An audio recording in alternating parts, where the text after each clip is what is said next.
Sound check. Muli ho, magandang umaga sa bawat isa. Purihin po ang pangalan ng Panginoon. Welcome po sa ating bahay sambahan. This is Jesus Christ Baptist Church. Welcome po sa bawat isang naririto, maging sa ating mga kasama online. And muli ho, purihin ng Diyos sa kanyang kabutihan at napakaraming biyaya ho sa atin. Tunay nakakamangha ang kanyang pagmamahal at kanyang patuloy na pag-iingatan po. And also, added sweetness ngayong Lord's Day is also Mother's Day. So tayo ho ay nagpapasalamat sa Diyos na meron ho tayong mga ina ng tahanan.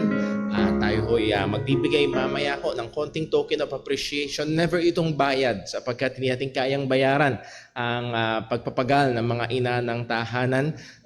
Nevertheless, we are to appreciate them. As we will see, mamaya ho sa atin hong pangangaral ay nahandon ang tamang pag-appreciate ho, lalo na sa mga asawa ng tahanan. And also, tayo ho ay looking forward sa parating nating anniversary next 2 Sundays na lamang. May 25 ang ating ika-15 taong anibersaryo, and available na ho yung atin hong mga invitations. I would like to encourage everyone to take some. Pag-uwi natin, just sa ating mga kapitbahay, kahit 5 lang or 10, that will be a wonderful effort. And who knows, maaaring yung mga hindi natin inaasahan ay biglang dumating at nakasama ho natin sa atin hong mga gawain. So this is the first part ng atin hong gawain pag Sunday morning, which is our Sunday school. And with that very word school, nag-aaral tayo ng masusi ng salita ng Diyos, particularly about the 10 Commandments. Bago tayo magpatuloy, tayo ho muna ay tumayong lahat at tayo po'y umawit sa Panginoon.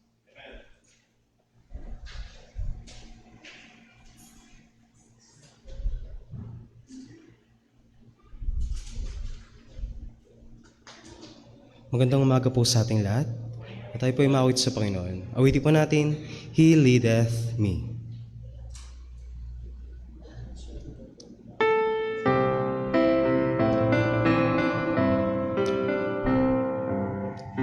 He leadeth me, O blessed soul, O words with heavenly comfort draw.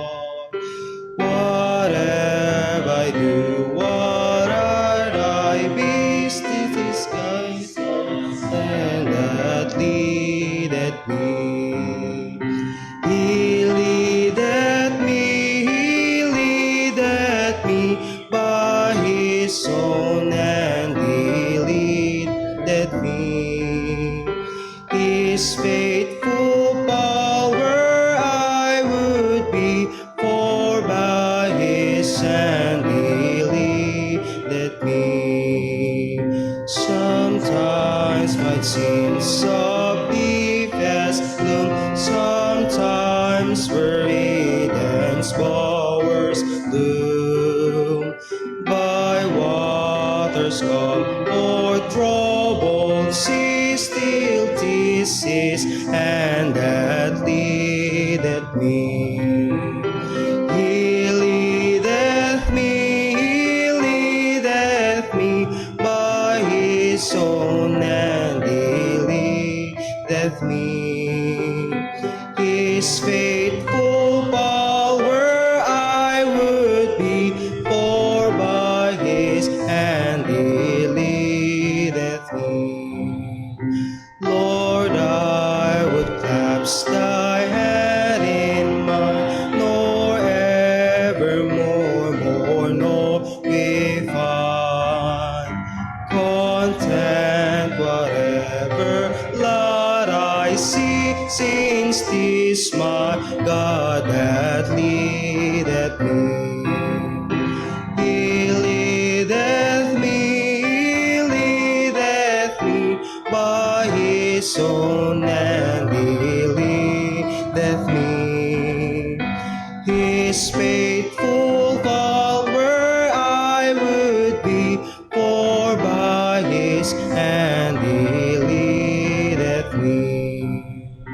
And when my task on earth is done, when by Thy grace the victory's won, in that cold way I will not flee, brings God to Jordan leadeth me. He leadeth me by his own blood. He leadeth me. His faithful power I would be, for by his hand he leadeth me. Magsipo na po lahat. Amen. Puri po ang pangalan ng Panginoon at napakaganda nung sinabi ho doon sa second stanza ng ating inawit.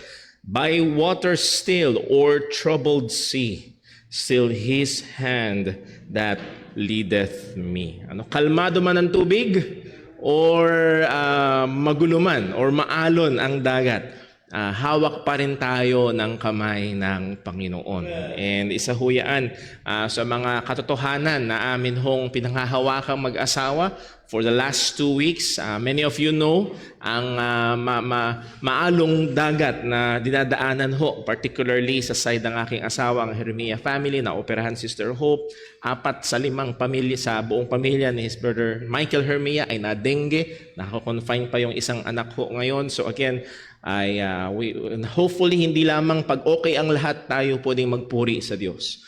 Hopefully pwede pa rin tayo magpasalamat sa Diyos. Actually talagang pwede makapagpasalamat pa rin tayo sa Panginoon kahit na ika nga ay maalon ang tubig. Well, tayo ho ay dumako sa ating pag-aaral ngayong umaga. Maniwala kayo mga kapatid, I really wanted na pumunta na tayo sa 5th commandment. But I saw it fit at sa ikabubuti natin sa ilang mga practical na bagay, sa ilang mga concerns na dala-dala pa rin ng ating naging pag-aaral ng 4th commandment, even yung mga practical implications nito, I hope na matalakay natin ngayong umaga and Lord willing matapos ho natin. At ganito tayo kaseryoso sa pag-aaral ho ng salita ng Panginoon. Ayaw ko ho na basta ibagsak lang sa inyo and then kumbaga ay pilitin na inyong lununin yung lahat ng aking sinasabi. Kaya ho tayo masinsin sa ating pag-aaral dahil ang gusto ko ho ay madala kayo. Hindi ni Brother Paul, kung hindi ng katotohanan ng salita ng Panginoon. So before we pursue further, ay tayo ho muna ay manalangin. Let us pray. Panginoon naming Diyos, aming Ama sa langit, pinupuri at pinapasalamatan ka namin, kamangha-mangha ang iyong biyaya. And as we have sang that song, it is you who leads us, Panginoon. Mapayapa man ang tubig o maalon man ang biyahe, Panginoon, alam namin na hawak mo kami at ang iyong pangako ay tapat na hindi mo kami iiwan or pababayaan. Salamat, O Diyos, na pwede kami magpahinga sa katotohanan ito. At alam mo po ang kalagayan ng bawat isa. Alam mo po ang bawat mga pangangailangan at kabigatan. At ngayon, O Diyos, sa aming pag-aaral ng iyong salita, tulungan mo nawa kami. Katagpuin mo kami, Panginoon. Gamitin mo po in a special way ang iyong mga katotohanan upang turuan kami, upang baguhin kami, or kung kinakailangan sawayin kami sa mga maling kaisipan, maling gawain, at daling kami sa pagsisisi. At lalo't higit, O Diyos, ikaw po nawa ang magligtas. And Lord, we do pray na ikaw po nawa ang maluwalhati sa lahat ng ito. Patawad po sa aming mga pagkukulang at pagkakasala. Tulungan mo po ako bilang tagapagturo. Gabayan mo po ang bawat isang makikinig. Dalangin namin sa pangalan ng aming Panginoong Hesukristo. Amen. So tayo ho ay nagpapatuloy sa ating pag-aaral about the 10 Commandments. We have already covered the first, second, and third commandment. And we are on the last ng first table. Ano ho? Kung naalala niyo ho, 2 tablet of stones ang binigay ng Diyos kay Moses. The first contains the first 4 and the second is 5 to 6. And Lord willing, next Sunday ay magsisimula tayo sa pag-aaral ho ng 5th commandment. Pero gusto ko lang ho talagang i-wrap dahil as I talk sa ibang mga kapatiran natin, parang marami pang ika nga sa English ay loose ends, mga parang hindi pa, maraming lugar na hindi pa planchado. Though hindi natin titignan lahat ng detalye, but I hope this last lesson will help us answer some things and be comfortable sa bagay ho or be more convinced sa atin hong pag-aaral. Pinag-aralan natin ang Sabbath law. Ang tanong is it binding? Yung bang Sabbath, yung pangingilin ng Sabbath, ito ba ay para sa mga Kristiyano ngayon? Ang sagot ho natin, meron 3 options: strict Sabbatarianism, Nag-o-observe pa rin ng ikapitong araw. Mayroon diyang mga 7-day Adventists, mayroon mga 7-day Baptists, at yung mga iba pa na nagdadaos ng kanilang gawain sa araw ng Sabado bilang pagsunod sa ika-4 na utos. And we cross it out. Bakit? Dahil wala tayong halimbawa nito sa Bagong Tipan. Walang mga Kristiyano na naggumawa nito. Walang mga apostol na nag-utos nito sa mga Kristiyano na gawin sa Bagong Tipan. So meron dalawang option nga, Christian Sabbatarianism or Lord's Day observers or observants. Yung iba naman, ang Lord's Day, which is Sunday, ay tinuturing nila ito ang Sabbath sa mga Kristiyano. So, kumbaga na-transfer from 7th day, napunta sa 1st day. So, sinusunod pa rin ang Sabbath, pero naiba na ang araw. Naging 1st day of the week na. Now, meron namang Lord's Day observance na ang 1st day of the week ay hindi Sabbath. Naniniwala na ang Sabbath ay hindi na binding sa mga mananampalataya.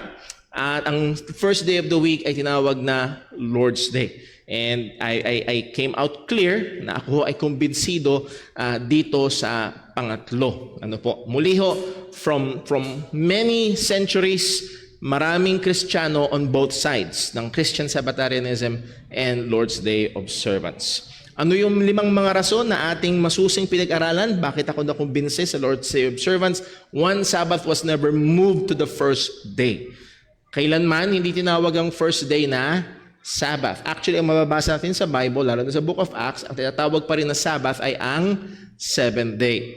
The loud silence of the apostles in teaching the church about Sabbath. Maingay, matindi ang katahimikan. As we have said, walang apostol. After the resurrection, walang apostol na nagturo, nagpatupad sa mga Kristiyano ng Sabbath keeping.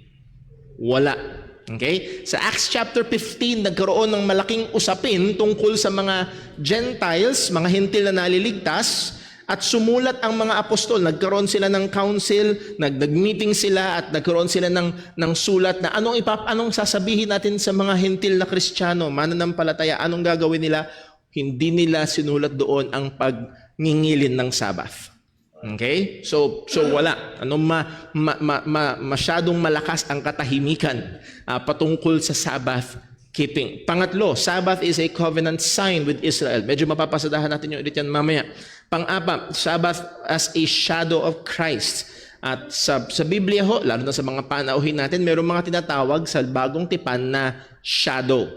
Ibig sabihin, anino. At ang larawan nito ay isang anino na ang ilaw ay nasa likod. Okay? Siguro nakakita na kayo nun, bukas ang pinto, may papasok, nakita niyo yung anino. At sa anino pa lang, kilala niyo na. Medyo bilugan, si Brother Paul yan. Okay? Sa anino pa lang, medyo bilog na maliit, o medyo matangkad na manipis, meron ka ng idea, sino yan? Okay? Ang Sabbath, malinaw sa salita ng Diyos, ay shadow ni Kristo. Okay? Yan yung shadow, nauna yung shadow. And then dumating si Jesus. At ang pinapakita ng Sabbath ay ang kapahingahan na daladala. Okay? Ang Sabbath is a day of rest. At ang tunay na magbibigay ng eternal na kapahingahan ay walang iba kung hindi si Kristo. So ang Sabbath ay shadow, tumuturo sa parating na Kristo at dumating na siya, at ang kapahingahan na meron tayo, ito'y fulfilled as we have seen from Hebrews chapter 3 and chapter 4. Ito ay naganap sa ating Panginoong Hesus Kristo. So we enter into His rest by faith. Yun ang malinaw sa Hebrews chapter 4. And then number 5, the clear gives light to the vague. Yung malinaw ang nagbibigay ilaw doon sa malabo. So, medyo malabo ang ilan patungkol sa Sabbath. Pero merong malinaw na sinabi ang salita ng Diyos, Colossians 2 verse 16, let no man therefore judge you in meat or in drink or in respect of an holy day or of the new moon or the Sabbath days. So, ang malinaw dyan, hindi na tayo nasa obligasyon. Wala na tayong obligasyon na i-keep yung dietary laws. Okay? Yung judge you in meat or in drink. Kung meron nagtatanong, bakit nung lumang tipan bawal kumain ng sugpo? Bawal kumain ng sugpo. Hito. Baboy. Ba't kumakain ka ngayon? Well, isa ito. Let no man therefore judge you in meat or in drink. Pag sinabihan ka na ng doktor, tigil na rin. Okay? Pero hindi na.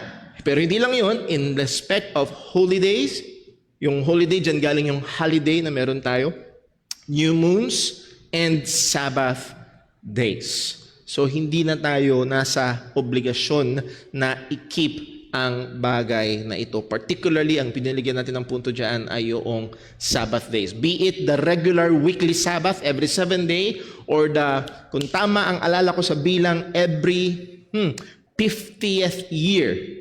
Every 50th year, kung tama ang alala ko sa bilang ko, merong special Sabbath, hindi na rin tayo obligadong i-observe yun. Now, isa ito sa madalas na nagiging question. Brother Paul, ang Sabbath ay part ng Ten Commandments. It is part of the moral law. And as we have studied, moral laws are eternal. Walang panahon na okay lang magsinungaling. Walang panahon na okay lang mangalunya. Walang panahon na okay lang sumamba sa ibang Diyos. It's always wrong. So yun yung argument. Then it is always right, therefore, to keep the Sabbath. Right na i-keep ang Sabbath noon, and morally right pa rin na i-keep ang Sabbath ngayon. Okay? So, let us look at it from a different angle. Tinalakay natin ito next Sunday. Gusto ko lang balikan natin dahil baka hindi agad na absorb sa unang pasada. The Ten Commandments definitely reflects the moral perfections of God. If you remember, tinalakay natin ito. Ang sabi ng Diyos, thou shalt not murder. Anong nire-reflect doon patungkol sa Diyos? Ang Diyos ay nagbibigay halaga sa buhay. Ang sabi ng Panginoon, sabi ng Panginoong Jesucristo, God is the God of the living and not the God of the dead. God is anti-death. Death is totally the opposite of God. God is eternal. Nung nilikha ng Diyos ang lahat ng bagay, walang kamatayan, pero pumasok ang kamatayan dahil sa kasalanan. So ang kamatayan na na-experience ng lahat ng tao ay hindi gawa ng Diyos, ito'y resulta ng kasalanan ng tao. So yes, definitely, the Ten Commandments reflects the moral perfections ng ating Panginoon. Pero, ito ang gusto kong bigyan natin pansin, but when God gave it to Israel, it was given as part of the Messianic or Sinaitic covenant. Okay? Para bang, nag-iisip ako ng halimbawa, binigyan ka ng, let's say, binigyan ka ng pera, 5,000 bilang pocket money. Pocket money mo yun, ha? Magbabakasyon ka, lakihan natin, 10,000. Okay? Brother Paul, 5,000, medyo payat yun sa bakasyon. Binigyan ka ng 10,000. Pocket money, ang sabi, enjoyin mo yan. Bilhin mo kung anong gusto mo sa pag-i-stay mo doon, pangkain mo, panggala. Pocket money. Okay? Now, anong nangyari, habang nasa bakasyon ka, na-aksidente ka. Napasama ang bagsak, na bali ang braso. Ngayon, huhugot ka dun sa 10,000 ng pera ospital. So yung pera na yon, yes, pwedeng pang ospital. Pero anong unang dahilan kung bakit siya binigay? Pocket money. Sana makuha niyo ho yung halimbawa. Ang Ten Commandments, yes, it reflects the moral law of God. Pero ano talaga ang unang dahilan kung bakit siya binigay? Hindi natin kinakaila, The Ten Commandments is moral law. Pero anong unang dahilan talaga kung bakit siya binigay? Binigay ito bilang stipulations ng covenant. Yung kasunduan. Okay, Israel, inilabas ko kayo sa Egypt. At dahil nilabas ko kayo sa Egypt, ito ngayon ang dapat yung gawin. That's God's covenant with Israel. Exodus 34:27. And the Lord said to Moses, write these words, for in accordance with these words, I have made a covenant with you and with Israel. Sang-ayon sa mga salitang ito, yung aking tipan na ginawa. So yes, it reflects the moral law, pero ang pangunahing purpose nito is as the words of the covenant. At ang sabi, verse 28, so he was there with the Lord 40 days and 40 nights. He neither ate bread or drank water. He wrote on the tablets the words of the covenant. What? The Ten Commandments. So the Ten Commandments, yes, it is the moral law, pero bago yun, it is the words of the covenant. Nakukuha niyo yung ibig sabihin ni Brother Paul. Yun yung main purpose niya. At bilang words of the covenant, it includes included in the words of the covenant are the covenant sign. Kumbaga, sa ngayon, pag nagkaroon kayo ng kontrata, may pirma. Ito yung sign. Ano yung sign? The Sabbath. Exodus 31:13, speak thou also unto the children of Israel, saying, verily my Sabbaths ye shall keep. Para saan? For it is a sign between me and you throughout your generations. Yes, Sabbath is for man. It is for the good of man. Kailangan ng rest.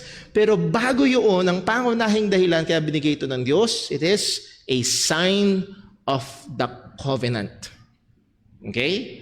So, wag nating pagkamalian yun. Now, ito ngayon, sabi ni Keith Foskey, let me quote, sabi ni Keith Foskey, the Ten Commandments were not intended to be seen as the moral law, hindi yun ang pangunahin, but they were intended to be seen as the covenant that God is making with Israel. And if God is making a covenant, He would include the covenant sign in the covenant document, and that is the Sabbath. So the Ten Commandments reflects and certainly summarizes God's morality. He admits, kaya yung sinabi ko kanina, but they also serve a different purpose. They serve the purpose of creating an established covenant with these people. The other covenants have a sign. This covenant has a sign. It is the Sabbath. It will certainly be included in the covenant document. So bakit part ng Ten Commandments ang Sabbath?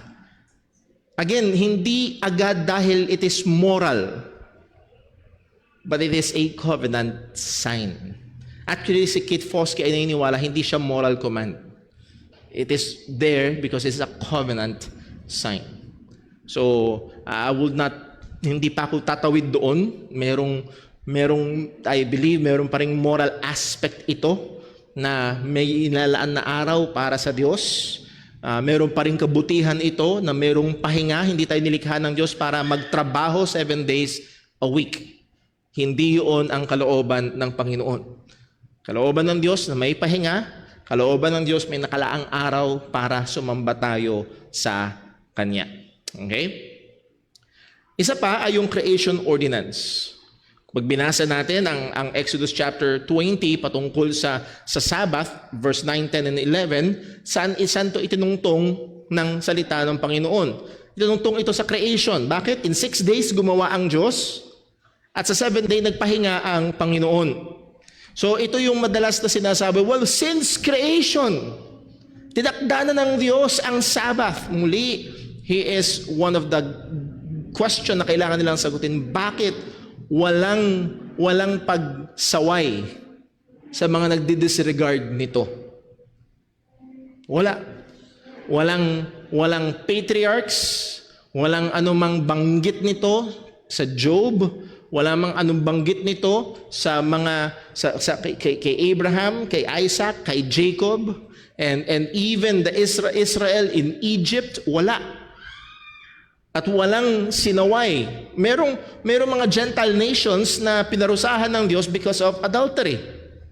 Naalala nyo si King, nakalimutan ko yung pangalan. Nung nagsinungaling si Abraham, ang sabi niya, dahil masyadong maganda yung asawa niya, si Sarah, sabi niya kay Sarah, oy, sabihin mo kapatid kita kasi papatayin nila ako para makuha ka. Nagsinungaling silang mag-asawa. Well, half-truth. Totoo silang may family relationship. Nevertheless, ang punto ay ito. Nagsinungaling sila at yung hari na kumuha kay Sarah, anong sabi ng Panginoon? You're a dead man. Kasi yung kinuha mong babae ay asawa ng iba. So again, wala pa yung thou shalt not commit adultery, pero meron nang sinasaway ang Panginoon sa mga gumagawa ng adultery. Pero wala pa tungkol sa Sabbath. Ang nangyayari madalas is ina-assume lang na ginagawa nila yon. Pero walang record, at walang halimbawa, at walang pagsaway sa mga hindi gumagawa nito. Pag sinabing ordinance, meaning decree, rule, regulation, law, or order, or edict. And again, isang Christian Sabbatarian na mahigpit si John Gill, pero aminado siya sa Exodus 20 verse 11, only of the seventh day and not of that of as a Sabbath. The words are a narrative of what God did himself, but do not contain a precept of what Adam should do. They only declare what God did, that he blessed and sanctified the Sabbath day, but do not enjoin Adam to keep it holy as a Sabbath. So doon sa Genesis chapter 2 and chapter 3, walang ordinance, walang law. Ang madalas pag binasa ko, pag pinakinggan ko, ina-assume lang nila. Kasi nag-offer si Cain at saka si Abel. Wala naman daw law.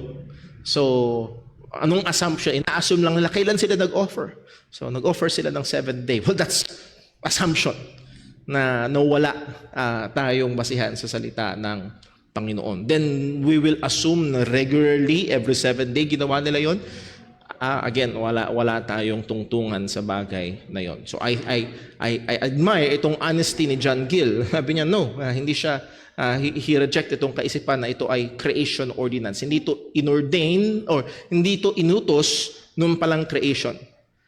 Inutos ito sa Mount Sinai, sa Exodus chapter 20. So, no ordinance. Dito tayo natapos last Sunday, Lord's Day observance. So, I hope some of the few thoughts ay mas naging klaro sa atin. Bakit ako personally and us ay nakatayo sa Lord's Day observance. Now, ano tong Lord's Day? Sa Revelation chapter 1, verse 10, ang sabi ni Apostol Juan, I was in the Spirit on the Lord's Day. So, merong Lord's Day. Sa New Testament, sa mga mananampalataya, sa Bagong Tipan, merong Lord's Day. And if you remember, John the Apostle recognized that day. Merong araw na nire-recognize ni John na tawag niya sa araw na yun ay Lord's Day. And it was assumed that the primary readers of his letters was able to identify what day it was. Again, ang Revelation ay sulat sa maraming mga churches. Kuha? At nung sinabi ni John, I was in the Spirit in the Lord's Day, ang assumption na ito, hindi magkakamot ng ulo yung mga readers. Anong araw yun? So ang assumption ay merong common consensus, common understanding ang mga mananampalataya anong time na yon. Alam nila what day is that Lord's Day. Okay? Historically speaking, believers known to be connected with Apostle Paul, AD 100 to 200, identified the Lord's Day as the first day of the week or the day offered to the sun god, which is Sunday. Okay, bakit Sunday? Kasi sa mga pagans, ang araw na ito ay inoffer sa sun god. Sa Egypt, kay Ra, the sun god Ra. So, ang tawag ay kaya Sun Day, the day of the sun, the day for the sun god. So, muli ay ang mga mananampalataya, even after the apostles, meron silang consensus na it is the Lord's Day. Now, sa gospel record, bigyan natin ng pansin ito, all of the gospels, Matthew, Mark, Luke, and John recorded the first day of the week. It was the first day of the week kung kailan nabuhay muli ang ating Panginoong Hesukristo. And being recorded by all the apostles, all the four gospels I should say, ay nagbibigay ito ng bigat sa first day of the week. Doon una nagpakita ang ating Panginoong Jesus sa kanila, sa kanyang mga mananampalataya. And then ano makikita natin sa buhay ng mga Kristiyano? Yung mga unang Kristiyano, anong ginawa nila? Acts 20 verse 7, and upon what? The first day of the week. Hindi 7th day, o hindi first day of the week. Anong ginagawa? When the disciples came together. And if you remember, ang tone nito is customary. Ito yung custom nila. Hindi lang natsambahan. Alam mo yun, pumunta ka sa kapitbahay, tapos natsambahan, may birthday pala. Hindi. Talagang linggo-linggo, every first day of the week, ginagawa nila ito. First day of the week, when the disciples came together to break bread, Paul preached. So merong breaking of bread, merong Lord's Supper, merong pagtuturo, merong pangangaral ng salita ng Panginoon. So it was the custom. Ito yung gawain. So mga kapatid, listen po. Pag kayo ay nasa church, ng first day of the week, ng Lord's Day, isa sa magandang isipin natin, well, I'm doing something the early Christians did. The biblical Christians did. Hindi to isang bagay na napagkasunduan lang, hindi to isang bagay na napagtripan lang, anong araw nyo gusto, well, tara. Again, we are following on the footsteps of the believers sa bagong tipan. Okay? So sana wag niyong isipin na, at sana malimitahan tayo na, well, hindi ako makakapunta ng Sunday, pupunta na lang ako ng Saturday. Hindi ako makakapunta ng Sunday. No, walang pampalit doon. Naipaliwanag ko na dati doon sa church, walang bawi system. Pag tayo ay nagkulang o nagkasala sa Diyos, ang utos sa atin na hindi bumawi. Ang utos sa atin ay magsisi at gawin natin yung tama. Amen. Di ba? Meron ganun eh. Bawi na lang ako kay Lord. Hindi tayo babawi. Ang kailangan gawin ay pagsisihan yung kasalanan at gawin yung tama. Just a side note po yung bagay na yun. The language here, the first day of the week, again, is customary. Ito yung palagi ang ginagawa ng mga Kristiyano. Isa pa sa 1 Corinthians 16 verse 1, napakaganda. Now concerning the collections for the saints, as I have given order to the churches of Galatia, even so do ye. So merong inuutos si Pablo sa mga Kristiyano sa Korinto patungkol sa iipunin na pangtulong. Magpapadala sila ng relief. Magpapadala sila ng relief, monetary help sa mga Kristiyano sa Jerusalem. At kailan daw gagawin ito? Verse 2, upon the first day of the week. Ito yung instruction ni Pablo sa mga Kristiyano sa Korinto. Hindi lang sa mga Kristiyano sa Korinto, verse 1, as I have given order to the churches of Galatia. So even yung mga churches sa Galatia, hindi sila nagtitipon ng Monday, Tuesday, Wednesday, Thursday, Friday, hindi rin naman Saturday. Nagtitipon sila ng first day of the week. Ito yung instruction ng apostol sa kanila. Well, yes, given. Hindi ito instruction patungkol sa pagtitipon, instruction ito patungkol sa ipapadalang tulong, pero kasama dun sa instruction sa papadalang tulong ay kailan titipunin ito sa first day of the week, kung saan nagtitipon, kailan nagtitipon ang mga mananampalataya. So, again, hindi ko nadadaanan yun na yung sinabi ho natin. So, again, the first day of the week is a day spent focused on the Lord Jesus Christ. It is the Lord's Day. Let me just read itong sinabi ni Harry Ironside. Talagang nung nakilala ko itong theologian ito, hindi personally, kundi nalaman ko yung pangalan niya, ganda-ganda ako sa apelido niya, Ironside. Parang napakatibay. Ang sabi niya ni Harry Ironside, you show me a Christian who plays fast and loose with the privileges of the Lord's Day, which is the first day, who uses the Lord's Day simply for his own selfish pleasures, who looks upon it as a day of outdoor excursions, a day for amusement and a day for picnics, and I will show you a Christian who is not growing in the grace of our Lord Jesus Christ and who is not being used of God in winning precious souls to the Savior. Again, kung meron nagpapakilalang Kristiyano at ang tingin niya sa Sunday ay araw lang para mamasyal. Yun ang tingin niya. Okay? Ang tingin niya sa Sunday ay araw lang para sa sarili niya, araw para mamasyal, araw para gawin ang gusto niya, at actually, ang tingin niya sa church ay istorbo sa mga gusto niyang gawin ng Sunday. Ang sabi ni Ironside, papakita ko sa inyo, kung Kristiyano nga siya, isang hindi malagong Kristiyano. Pero sabi niya, on the flip side, show me a Christian who is careful to use the hours of the first day of the week, so far as he possibly can as God ordained, who seeks to use that time in obedience to the word to gather together with fellow Christians for prayer and praise and testimony of the word. And I will show you a growing Christian who is prospering spiritually. I believe one of the outstanding evils of our days is the growing disregard for the Lord's Day. Ipakita mo sa akin ang isang Kristiyano na talagang maingat siya. Seryoso siya. Let's use that word. Seryoso siya sa bawat oras ng Lord's Day. Pinapahalagahan niya ang pagtitipon ng mga mananampalataya, ang pangangaral ng salita ng Diyos, ang pananalangin at pakikisama kasama ng mga mananampalataya, yung fellowship ng mga Kristiyano, and I will show you a Christian prospering. And yung bandang dulo, it's very telling. Ang sabi, I believe one of the outstanding evils of our day is the growing disregard for the Lord's Day. Marami at dumadami ang nagbabaliwala sa araw ng Panginoon. Muli, kung para sa iyo, ang pagpunta sa church para sumamba ay istorbo sa napakaraming mas gusto mong gawin, maaaring meron kang dapat pagsisihan. Now, the weight of the Lord's Day observance, yung bigat.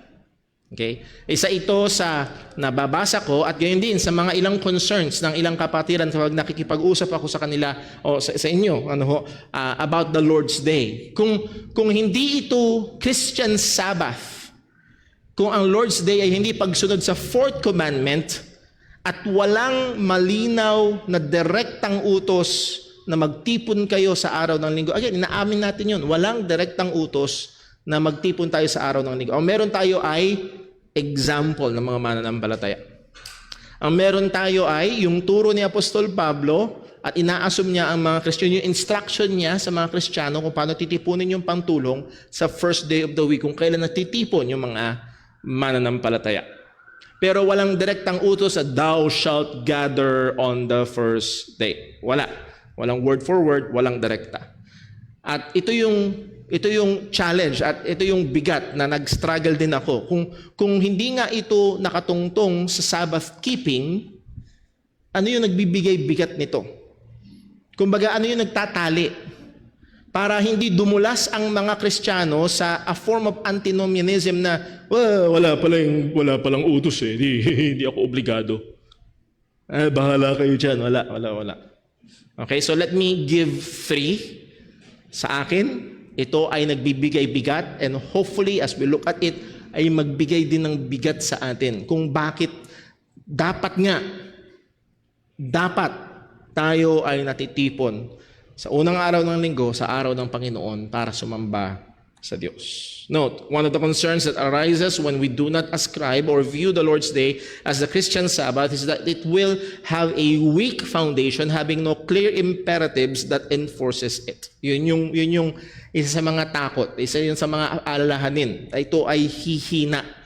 Ito ay magiging mabulay. Now, let me present 3:1. We have the clear example of early believers. We have the clear example of early believers. Muli, binasa natin kanina, Acts 20 verse 7. Upon the first day of the week, when the disciples came together to break bread, Paul preached unto them. The first day of the week, the believers are there. First day of the week, the apostle is there. Even si Apostol Pablo na isang Hudyo, hindi niya sinabing, pag binasa natin ang Book of Acts, usually si Pablo pumupunta ng Sabbath sa mga synagogues. Hindi niya sinabing, naggaling na ako sa Sabbath, naggaling na ako sa synagogue, nag-observe na ako ng Sabbath, tapos na yun. No. He went with them, he gathered together with the believers on the first day of the week. On the contrary, we do not have an example or mention in the New Testament that the believers gather on the Sabbath or 7th day, nor called the first day as the new Sabbath.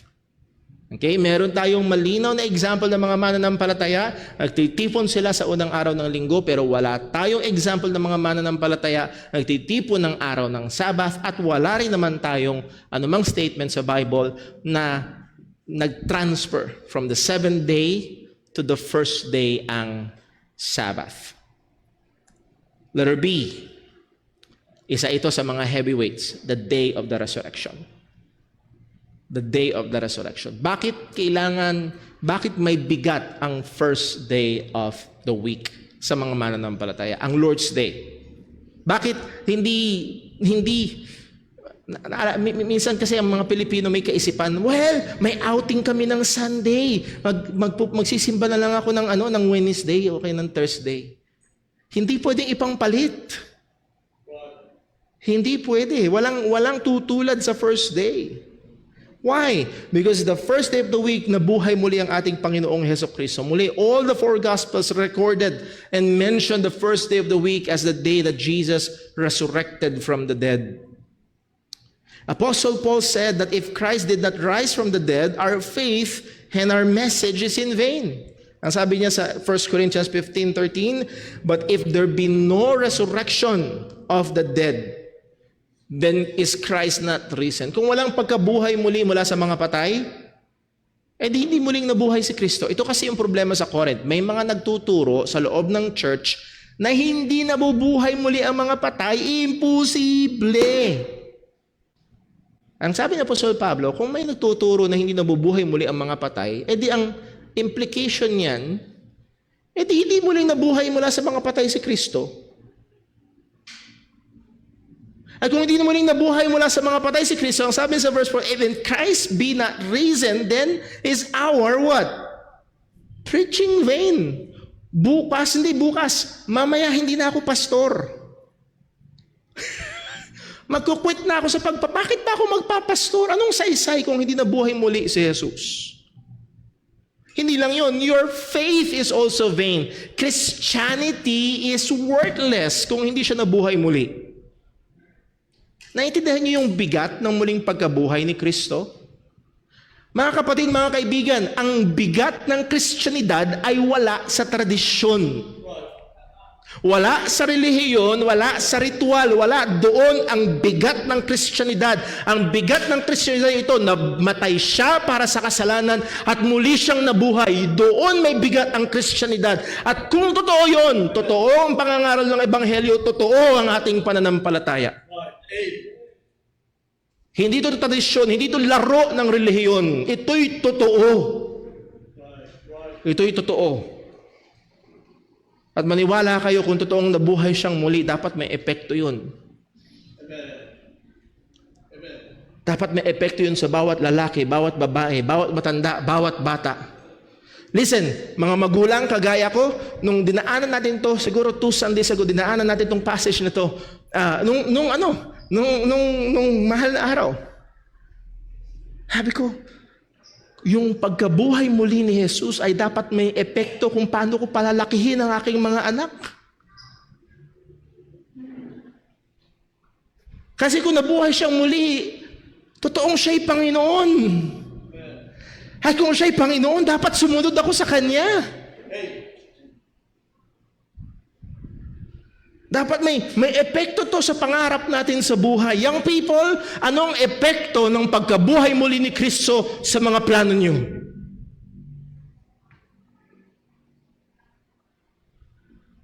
Dahil kung wala, parang ganito yan, umalis yung boss mo, tapos nagplano ka ng buong araw. Nagplano ka ng buong araw. Wala ang boss ko, ganito gagawin ko. Mag-i-enjoy ako, doon ako sa office niya, naglaroan ko yung mga gamit niya, Guess what? Yung boss mong umalis ay ano? Babalik. And guess what? Si Kristo na muling nabuhay at umakyat sa langit, ang sabi niya, babalik ulit ako. So hindi tayo malayang gawin yung gusto natin. Kasi may totoong nabuhay muli at may totoong babalik muli. At dahil totoo ang muling pagkabuhay ni Kristo, hindi walang kabuluhan ng pangangaral. Totoo ang Kristyanismo. Brother Paul, bakit hindi Buddhism? Bakit hindi Islam? Bakit hindi Shintoism? Bakit Christianism? Well, dahil totoong nabuhay siyang muli. Amen. Dahil totoo ang buhay na walang hanggan na binibigay ni Kristo sa bawat totoong sumasampalataya sa Kanya. Anong punto? When we celebrate the Lord's Day, pag pinagdiriwang natin ang araw ng Diyos on the first day of the week, inaalala natin, pinagdiriwang natin at pinahayag natin ang katotohanan ng muling pagkabuhay ni Kristo. Pag tinanong tayo, bakit kayo nagtitipon ng linggo? Hopefully, ang sagot natin, ay lumaki kong ganun eh. Maaaring totoo na yun ang rason mo, pero napakababaw. At hindi lang ang sagot natin, well, ang sabi kasi sa ika-4 na utos, and then you will go through all the explanations. Ang sabi sa 4 na utos ay for 7th day. Bakit tayo natitipon ng unang araw ng linggo? Dahil nabuhay muli sa unang araw ng linggo si Kristo. At may kabuluhan ang ating pananampalataya. So nakatungtong ang ating pagtitipon sa unang araw ng linggo, ang observance ng Lord's Day, sa muling pagkabuhay ni Kristo. And lastly, dito tayo matatapos ngayong umaga, the supremacy of Christ. The supremacy of Christ. Ang pagiging supreme, pinakamataas ni Kristo. The author of Hebrews calls his readers to persevere in the faith and not go back to the Old Testament system because the Messiah, Jesus Christ, is greater. Ito kasi ito ang big picture ng Book of Hebrews. Pag binasa niyo yung Book of Hebrews, alalahanin niyo ito. Maraming mga nagpakilalang Kristiyanong mga Hudyo ang bumabalik sa Old Testament system. Bumabalik sila doon sa pag-o-offer ng mga animals. Bumabalik sila sa pagdaan doon sa mga Levites, sa mga priests, and doon sa temple, and bumabalik sila doon. Why? Because of persecution. Wala tayong time para isa-isahin yun, no? Busisiin on. Nevertheless, handoon yung pressure. Could you imagine, just think of this. Gumising ang buong pamilya. Ginising ka, ikaw ay Kristiyano na ngayon. Hudyo ka, Kristiyano ka na ngayon. Ginising ka, gising! Pumunta tayo sa templo para mag-alay. Kristiyano ka na. Anong sasabihin mo? Hindi na po. Hindi na po ako pupunta sa templo para mag-alay. Bakit? Ito inutos ng Diyos. Kailangan natin gawin ito. Ginagawa ng pamilya natin ito for hundreds of years. Tatalikuran mo ba ito? Nakuha niyo yung bigat ng persecution, kaya marami ang bumabalik. At ang sinasabi ng writer ng Hebrews, wag. At nagbigay siya ng mga rason. Bakit? Christ is greater than the angels. Christ is greater than Moses. Christ is greater than the Levites. Christ is greater than the temple. Christ is greater than the sacrifices. Si Jesus Christ ay mas higit sa lahat ng gusto niyong balikan na yan. Bakit kayo babalik dyan? Kumbaga, yung example natin na may picture ako ni Sister Jonah. Pag malayo siya sa akin, tinitignan ko. Pero pagkatabi ko siya, guess what? Ang picture, ito yayakapin ko. Mas higit ito kaysa sa picture. Kuha niyo? Walang na yakapin mo yung picture. Katabi mo yung picture yung... May problema. Iwanan mo yung picture, yakapin mo yung katabi mong asawa. Happy Mother's Day. At yun yung sinasabi, in a way, yun yung sinasabi ng writer ng Hebrews, huwag kayo ba umalik dyan? Mas dakila si Jesus. Yakapin niyo si Jesus. Huwag niyong iwan si Jesus. So, sabi niya sa chapter 10, verse 1, for the law having a shadow, naalala niyo yung shadow kanina? Yung law, punong-puno ng shadow of good things to come. Okay? May parating na mabuting bagay and not the very image of the thing. Hindi ito yung pinakakatawan. Can never with those sacrifices which they offered year by year continually make the commerce therefore thereunto perfect. Anong punto? Yung ino-offer na mga sacrifices yearly, yung mga ino-offer na mga sacrifices ay hindi makapaglilinis. Verse 4, for it is not possible for the blood of bulls and goats should take away sins.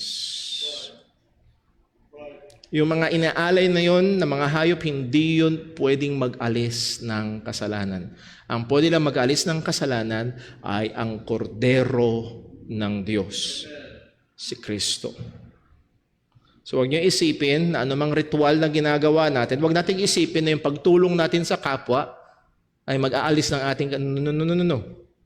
Mag-aalis lang ng kasalanan ay si Kristo. So hindi pwede na yung mga ino-offer na yun sa Old Testament ay makapag-aalis ng kasalanan. Verse 9, then said he, This is pertaining to the prophecy about Christ. Lo, I come to do thy will, O God. So yung tinutukoy dito ay si Jesus. He taketh away the first that he may establish the second, by the which will we are sanctified through the offering of the body of Jesus Christ. Ano daw? Once for all.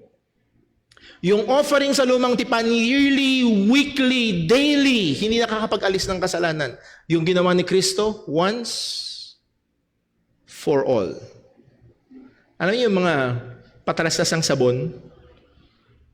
Sinabon mo na ng 3 beses. May mancha pa rin. Ito 1 beses lang. Gulat ka, no? Alin ang mas mahusay? Yung 3 beses na may mancha pa rin? O yung isahan lang tanggal ang mancha? Alin ang mas mahusay? Isahan lang.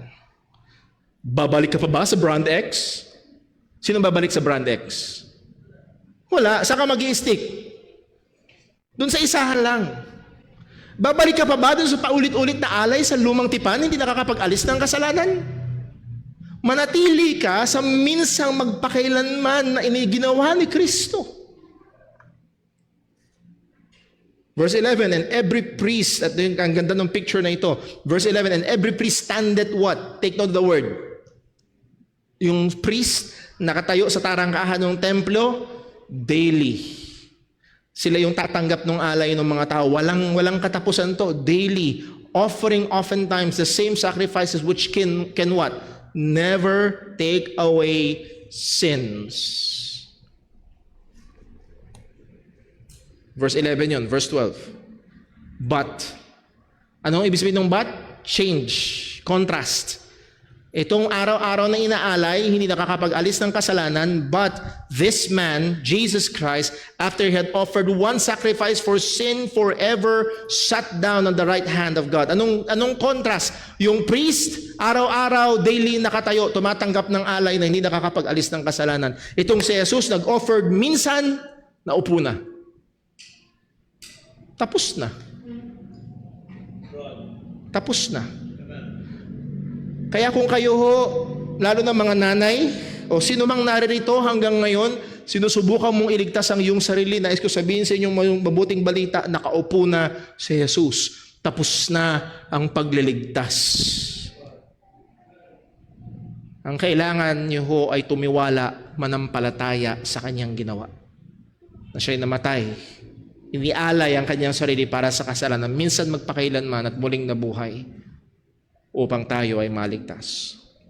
For by one offering, verse 14, He hath perfected forever them that are sanctified. Yung mga ibinukod ng Diyos, yung mga sinanctified ng Panginoon have been perfected by God by one offering. Ganun katindi, ganun kabisa. So huwag ka nang bumalik dun sa mga hindi nakakapaglinis ng kasalanan.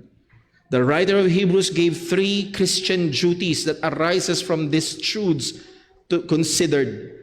Okay?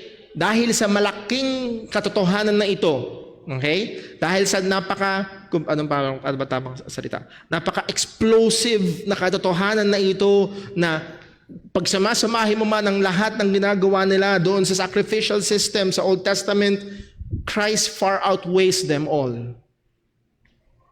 Ang sabi ng writer ng Hebrews, having therefore, brethren, boldness to enter into the holiest by the blood of Jesus. Pwede tayo ngayon pumasok. Ano yung holiest? The holiest of place. Ano yung presensya ng Diyos? The Shekinah glory of God. We can now enter into the presence of God.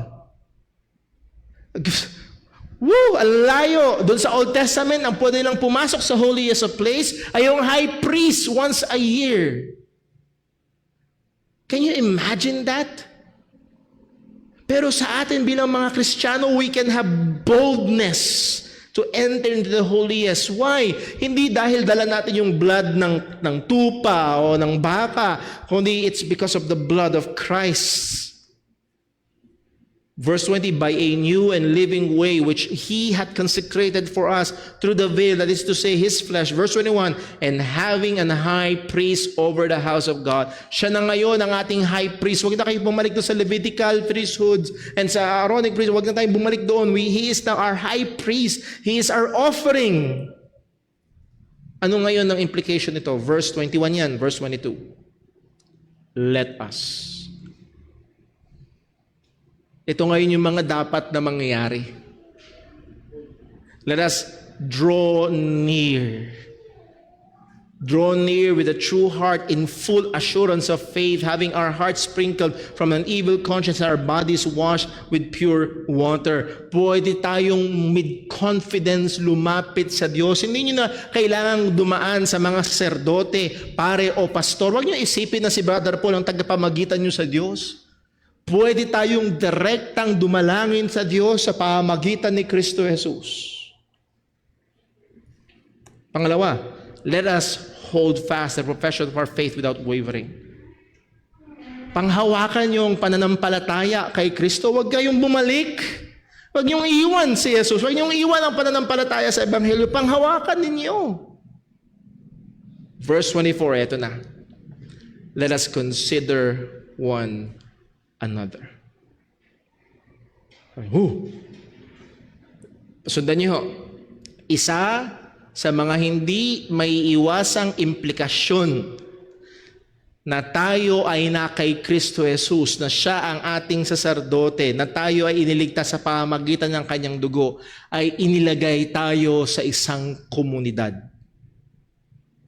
Nakuha ho? Inilagay tayo sa isang komunidad ng mga mananampalataya. So hindi pwede na it's just Jesus and me. Yes, faith is very personal, but it's also communal. May kasama. At ang sabi ng salita ng Diyos, dahil totoo na si Jesus ang ating tagapagligtas, si Jesus ang ating high priest, nakatungtong ito sa Ebanghelyo, nakatungtong ito sa ating kaligtasan, let us consider one another. Ibig sabihin, let us give attention to one another. Huwag lang tayo nakatingin sa ating sarili, bigyan nating pansin ang ating mga kapwa mananampalataya, at anong kailangan natin gawin? To provoke and to love and to good works. Naalala ko ho, nung ako'y elementary, siguro grade 2 ako, meron kaming service na jeep, si Kasarapin pa yung driver. At syempre doon sa jeep na yun, magkakasama ang grade 1, grade 2, grade 3, hanggang grade 6. At pinrovoke ako nung mga mas matatanda. O kung matapang ka, salingin mo nga. O sinaling yung ilong ko. O papayag ka? Salingin mo sa tayo. Salingin ko sa tayo nga. Anong ginawa nila? Pinrovoke sa away. Bilang daw mga mananampalataya ni Kristo, meron tayong obligasyon na i-provoke. At pag nagpipreach ako, isa yun sa mga intention ko. Ayoko lang magbigay sa iyo ng impormasyon. Gusto ko kayong itulak to love and to good works. Okay? Now, ano ang isang pangunahing paraan na gawin natin ito sang-ayon sa Biblia? Verse 25. Not forsaking the assembling of ourselves together. Nakuha niyo ho? So ang ating gawain ng pagtitipon ay nag-uugat sa ating obligasyon na itulak ang isa't isa sa mabuting gawain at pagmamahal, at nakatungtong ito kay Kristo. Kaya ho mabigat ang pagtitipon ng Lord's Day. Hindi ito basta tradisyon lang, hindi ito basta kinalakihan lang. Ito ay dahil meron tayong tagapamagitan, merong namatay sa krus at merong muling nabuhay, at totoo si Kristo at totoo ang Ebanghelyo, kaya tayo natitipon sa araw ng Panginoon, sa unang araw ng linggo. At dito nakatungtong ang bigat ng Lord's Day. Not forsaking the assembling of ourselves together. It is assumed, ina-assume ng statement na ito, meron ng pagtitipon. Okay? Meron constant na pagtitipon, at ang assumption ay nangyayari yun, at ang utos, huwag yung pababayaan.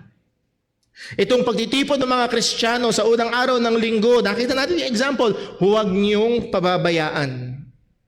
At madalas ko ito sinasabi sa mga kapatiran pag lumalapit sa akin, merong mga minsan legitimate na rason Merong may karamdaman, meron talagang may medical emergencies, may mga pagkakataon talaga. Pero alam niyo ho kapag pinabayaan niyo. Kaya niyo naman, pwede niyong gawa ng paraan, pero pinili niyong hindi. Not forsaking the assembling of ourselves together. We are instructed not to forsake it. Ito yung instruction sa atin. Ito yung utos sa atin. Huwag nating pababayaan. At ito'y ginagawa ng mga mananampalataya sa unang araw ng linggo. At ang punto ito, it is rooted from having an high priest over the house of God. Chapter 10, verse 21. We therefore have a high priest. Let us draw near. Let us hold fast. Let us provoke one another to love. And let us consider one another. At isa sa mga pangunahing implikasyon noon o paraan noon is the assembling of ourselves together. Nakatungtong ito kay Kristo. Ang pagtitipon at pagsamba sa unang araw ng linggo ay nakatungtong kay Kristo. Ito yung bigat ng Lord's Day observance. The consistent gathering of believers is one of God's means of grace to preserve us and not to fall away.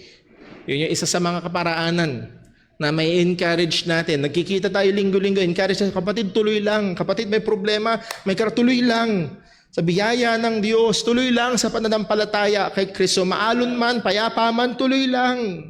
Ini-encourage natin yung isa-isa. And when we come together, makikita mo yung mga kapatiran natin. Makikita, for example, maaaring makita niyo si Brother, pambihira si Brother Dave. Hindi siya nagpe-preach, pero sa kabila ng karamdaman niya, nagpapatuloy pa rin. Paano ba ako? Purihin ng Diyos sa sapat niyang biyaya. We can encourage, we can provoke one another just by being here.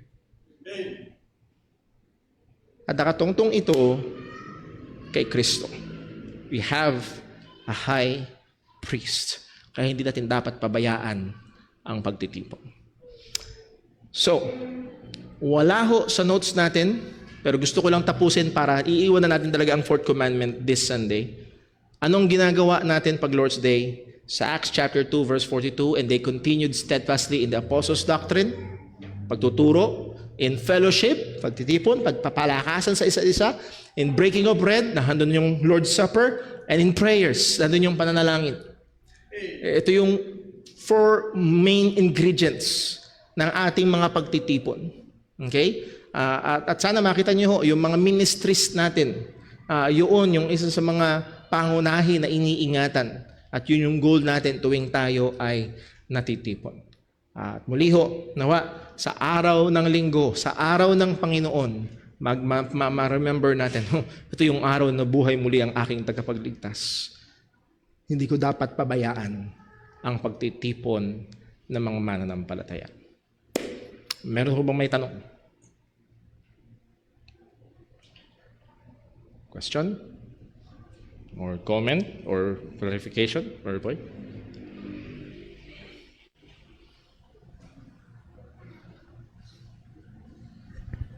Good morning po. Good morning po.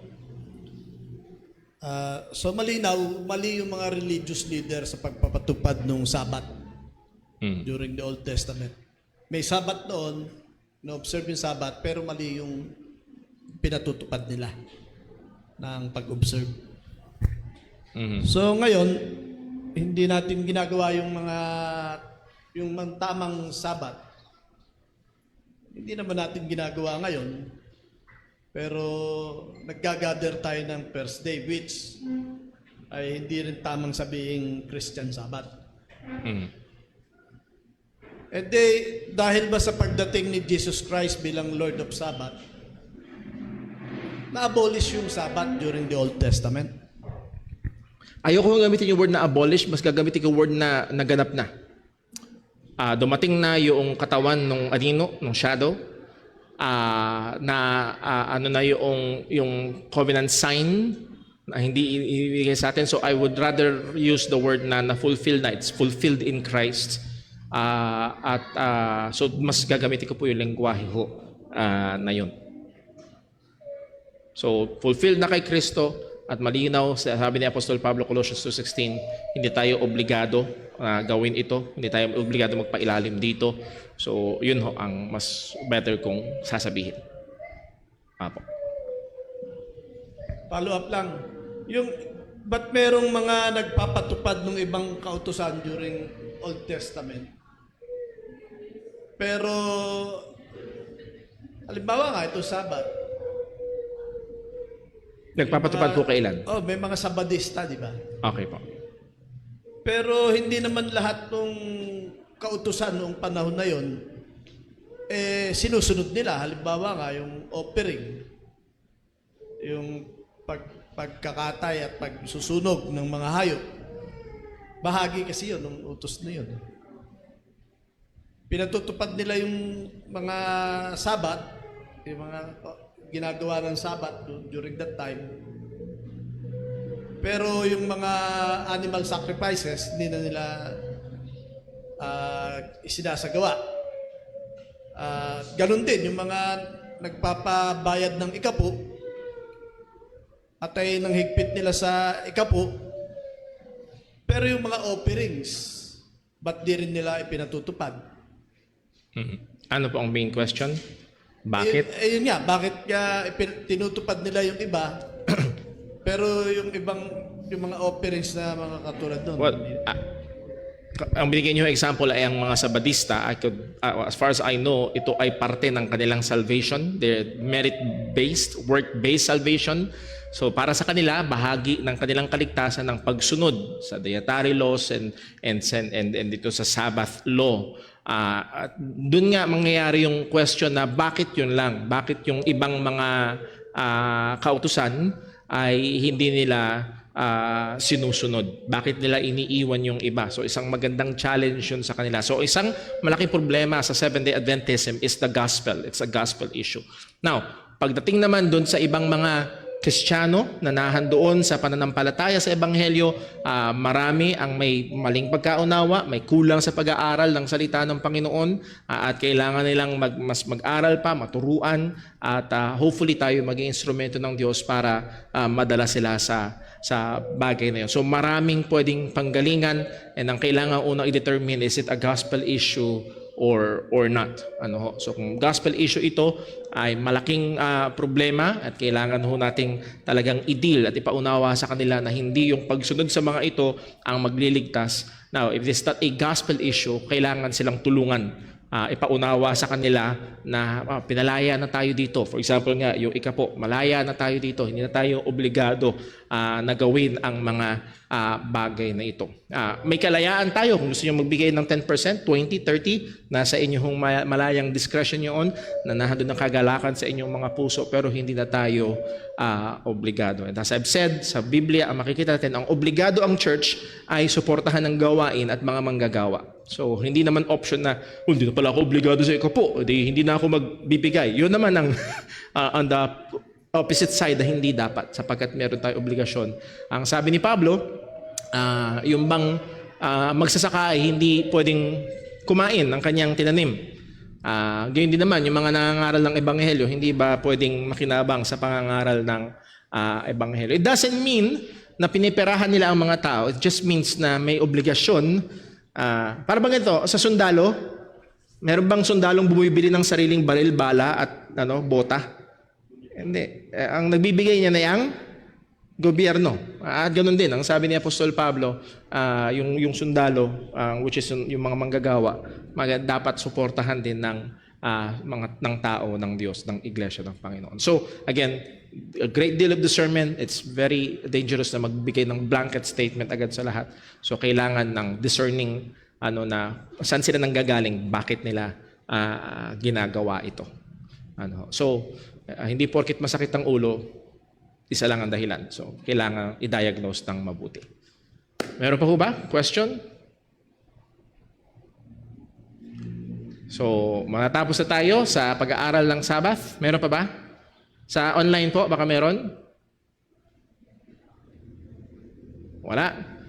Going once, going twice. And muli ho, Happy Mother's Day. At mamaya ho, meron tayong appreciation sa mga ina ng tahanan. Thank you for being here. So tayo ho ay dadako sa ating break time. And pagkatapos ho ng 15 minutes, ay babalik tayo para sa ating gawain ng pagsamba. Let us pray. Panginoon naming Diyos, aming Ama sa langit, salamat po sa kabutihan mo, sa katapatan mo. Salamat, O Diyos, na ikaw sa iyong kadakilaan ay nahando ng iyong kalinga sa iyong mga nilalang, lalo na sa amin na hindi mo kami dinisenyo basta magtrabaho lang at mabuhay para sa mga gusto namin sa 7 araw. Kundi, O Diyos, nag-alaan ka, Panginoon, ng araw upang kami ay magpahinga at ganyan din, Panginoon, ay sumamba sa iyo. Salamat, O Diyos, sa Lord's Day na meron kami, Panginoon, na obligasyon at kalayaan din na magtipon-tipon bilang mga tinubos ni Kristo, bilang mga mananampalataya ng Ebanghelyo, na magpalakasan sa isa't isa, magpailalim sa otoridad ng iyong salita at sumamba sa iyo. Muli, aming pong hinihiling na tulungan mo kami, ingatan mo kami sa buong gawain na ito, ang aming mga kapatiran na may ibang kalagayan, O Diyos, ikaw nakakaalam, ang may mga karamdaman, O Diyos, we particularly ask for your mercy kay Isha Hermia.